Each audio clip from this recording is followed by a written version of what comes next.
Let's learn a little bit more about some spies that used music or codes throughout history.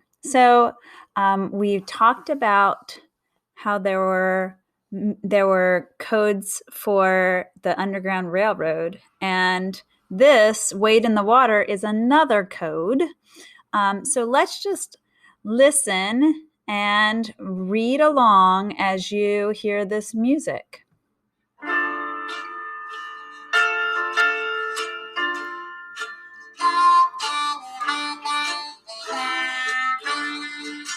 Wade in the water, wade in the water, children, wade in the water. God's gonna trouble the water. I'm gonna wade in the water. Wade in the water, children, wade in the water. God's gonna trouble the water. Now, remember that if anybody wanted to try to lose people that they were trying to stay away from, if they waded in the water, then they couldn't find the hounds couldn't find the smell of the people, and they couldn't see the tracks. They couldn't track their footprints either because they were walking in the water. And so that is what these words mean. So for the next little bit, can you guys please stand up and pretend that you are walking in the water and you're trying to go, and it's a pretty heavy stream, like the James River, that you have to go, and it's hard to go against the James River, and it's going pretty fast. So pretend like you're going through water and trying to stay away and try to move through the water. Can you do that through this music?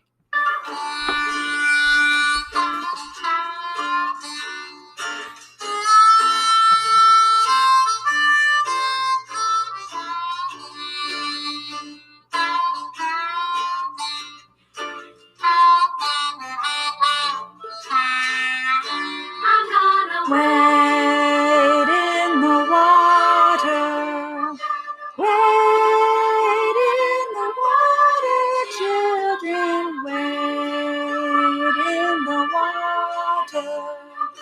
God's gonna trouble the water.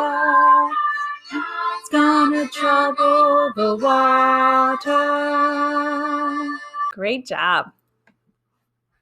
Now, did you know that there were some other people in history that used music to get some very important news to help some in different wars?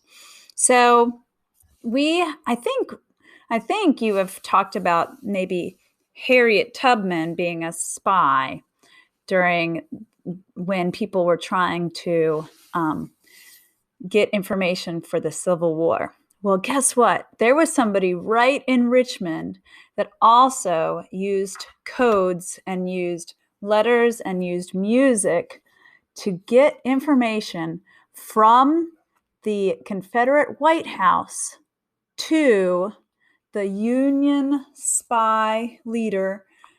Her name was Elizabeth Van Hue, and she lived up off of Shockoe Bottom. She lived on the hill, and she had a former slave that her name was Mary Bowser. And Mary Bowser could go, and she went into the Confederate White House and posed and was hired as a slave for the president of the Confederate States of America.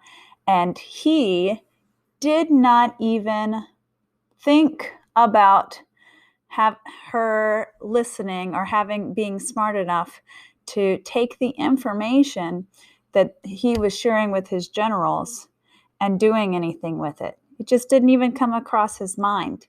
And so she was one of the main reasons that the Union Army knew what the plans for the Confederate Army were, because she used letters and used music to get her information, her secret codes, to her friend Elizabeth Van Hue. And so then there was another very, very smart woman who, in World War II, she had been an American entertainer, but she got a little frustrated because of the way people were treating her, and she did not want to live in America anymore. So she moved to France. And in France, they were very welcoming, and they loved her performing, and she loved how they accepted her, and she could live right in France and not have to worry about all of those crazy Jim Crow laws. Well, she performed all over Europe, and when she performed, she brought her music. And on her music, whenever she performed for people in Germany, and they were against France, her country, because they didn't even think of her, they just thought that she was not very smart because of the color of her skin. And she was able to write down on her music with certain kind of marker. She was able to write down the plans for the German army, and she would take it back to France and tell them. And so she was actually awarded with the highest honors of the French government because she was a French spy. And her name was Josephine Baker. So I want you to see a little bit about Josephine Baker and how wonderful she was as an entertainer and as a very smart person throughout her life, and how she just tried her very hardest to make everybody love everyone else.